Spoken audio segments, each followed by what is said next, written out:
Şu lobyanı borasida bizga biroz ma'lumot bering. Lobiyani moy bitka seviladi lobiya. 20 bitka lobiya seviladi.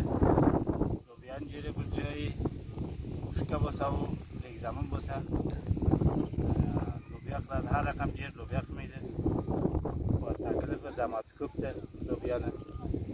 Bo'lmaysa bo'lganidan buni ko'p marazlar buni oladi. Qoj degan marazlar oladi. Ba'zi onlar davoy takviya uriladi. Taklifi radio azobi ko'pdir bu lobiyani. Ana lobiya moy o'tkazib biladi. 20 javzo, 25 javzo yo bo'lay saratonga lobiya past julinadi. Buni joyini julgandan keyin nima qilasizlar? Joyini ba'zi mardimlar past lobiya qiladi. Ba'zi mardimlar sholi qiladi. Men planim bor, vaqt joyini sholi qilsam.